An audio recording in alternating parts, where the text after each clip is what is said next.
దివాళీ పండగ. దివాళీ పండగని ప్రతి ఒక్కరు చాలా బాగా జరుపుకుంటారు. చిన్న పిల్లలైతే ఇంకా బాగా ఎంజాయ్ చేస్తారు. అయితే మీకనిపించిందా? మనమందరం దివాళీ పండగ ఎందుకు జరుపుకుంటాము? అసలెందుకు దివాళీ పండగ జరుపుకుంటాం? అసలెందుకు దివాళీ రోజు మనమందరం లక్ష్మీదేవికి పూజిస్తాం? నరకాసురుడిని చంపినందుకు దివాళీ జరుపుకుంటాం.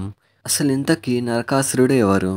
అలాగే దివాళీ రోజు రావణాసురుడిని ఎందుకు కాలుస్తారు? ఇలాంటి కొన్ని విషయాల్ని ఈరోజు ఈ వీడియోలో తెలుసుకుందాం. మీరు కనుక ఇప్పటివరకు ఛానల్ని సబ్స్క్రైబ్ చేయకపోతే మాత్రం ఇప్పుడే చేయండి. అయితే వీడియోలోకి వచ్చేస్తే దివాళీ రోజు లక్ష్మీదేవినే ఎందుకు పూజిస్తాం? దివాళీ రోజు లక్ష్మీదేవిని పూజిస్తాం ఎందుకంటే దీపం అనేది లక్ష్మీదేవి స్వరూపం. ఈ దీపం ఏదైతే ఉందో అది ప్రపంచం మొత్తానికి వెలుగునిస్తుంది. అందుకే దివాళీ రోజు లక్ష్మీదేవికి పూజిస్తాం. లక్ష్మీదేవిని పూజించడం వల్ల మన పాపాలనేవి పోతాయి. అలాగే మనకు కోరికలు ఏమైనా ఉంటే అవి తీరుతాయి. దీపావళిని నరకాసురుడు చనిపోయినప్పుడు జరుపుకున్నాం. అయితే ఇంతకీ ఈ నరకాసురుడు ఎవరు? ఒకప్పుడు ఒక రాక్షసుడు ఉండేవాడు. అతని పేరు హిరణ్యాక్షకుడు. హిరణ్యాక్షకుడు ఏం చేశారంటే భూలోకంని పాతాళంలో ఉన్న సముద్రంలో దాచిపెట్టాడు. అప్పుడు భూదేవి విష్ణుదేవుణ్ణి సహాయం అడిగింది. అప్పుడు విష్ణుదేవుడు వరాహ రూపంలో వచ్చి హిరణ్యాక్షకుణ్ణి చంపేశాడు. అలాగే భూలోకంని సరిచేశాడు. తనకి సహాయం చేసినందుకు భూదేవి వరాహ స్వామిని ఇలా అడుగుతుంది. తనకు సహాయం చేసినందుకు తనని వివాహం చేసుకోమని అడుగుతుంది. అందుకు వరాహ స్వామి ఒప్పుకుంటాడు. అయితే వీళ్ళిద్దరికీ పుట్టిన కొడుకే నరకాసురుడు. నరకాసురుడు పుట్టినప్పుడు ఒక రాక్షస రూపంలో పుడతాడు. అలా పుట్టినప్పుడు భూదేవి వరాహస్వామిని అడుగుతుంది, నా కొడుకుని చంపకండని. అప్పుడు వరాహస్వామి దానికి ఒప్పుకుంటాడు. అలాగే ఫ్యూచర్లో నీ కొడుకుని నువ్వే చంపేస్తావని అంటాడు. అప్పుడు భూదేవి ఏం చేస్తుందంటే తన కొడుకుని చంపుకోవడం ఇష్టం లేక తన కొడుకుని తన తండ్రికిచ్చి పెంచమంటుంది. అప్పటినుంచి నరకాసురుడు వాళ్ళ తాత దగ్గర పెరుగుతాడు. వాళ్ళ తాతయ్య తనకి అన్ని విద్యలు నేర్పిస్తాడు. నరకాసురుడిని ఒక వీరుడిలా పెంచుతాడు. అయితే స్టార్టింగ్లో నరకాసురుడు బాగానే ఉండేవాడు. తను రాజుగా ఉన్నప్పుడు ప్రజలకి మంచి చేసేవాడు. తన ప్రజలకి ఏ లోటు లేకుండా చూసుకునేవాడు.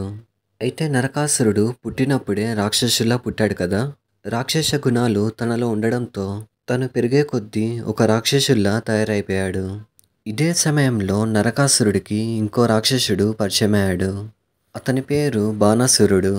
ఈ బాణాసురుడు ఎవరైతే ఉన్నాడో అతను నరకాసురుణ్ణి చెడగొట్టాడు. ఇతను నరకాసురుణ్ణి మ్యానిపులేట్ చేశాడు. అలాగే బ్రెయిన్ వాష్ కూడా చేశాడు. అలా నరకాసురుడు వేరే రాజ్యాలపైన దండయాత్ర చేశాడు. వేరే రాజ్యంలో ఉన్న అమ్మాయిల్ని బంధించాడు. అమ్మాయిల్ని బంధించడమే కాక వేధించడం కూడా చేశారు. ఇలా జరగడంతో అందరూ కలిసి శ్రీకృష్ణుడి సహాయం కోరారు. అందరూ ద్వారక వెళ్ళి శ్రీకృష్ణుడి సహాయం అడిగారు. అప్పుడు శ్రీకృష్ణుడు వాళ్ళందరి కోసం యుద్ధం చేయడానికి వెళ్ళాడు. నరకాసురుడితో యుద్ధానికి వెళ్ళాడు. అయితే శ్రీకృష్ణుడు యుద్ధానికి వెళ్తున్నప్పుడు తన భార్య అయిన సత్యభామ కూడా వచ్చింది. సత్యభామ కూడా శ్రీకృష్ణుడితో వస్తా అని చెప్పింది. అలా నరకాసురుడితో యుద్ధం అయితే జరిగింది. యుద్ధంలో శ్రీకృష్ణుడు ఎన్ని ఆయుధాలు వాడినా కూడా నరకాసురుడికి ఏం కాలేదు. ఆ సమయంలో నరకాసురుడు శ్రీకృష్ణుడి పైన దాడి చేస్తున్నాడు. ఈ సమయంలో సత్యభామ నరకాసురుడి పైన దాడి చేసింది. బాణంతో దాడి చేసింది. ఈ దెబ్బతో నరకాసురుడు కింద పడిపోయాడు. అక్కడే కుప్పకూలిపోయి మరణించాడు.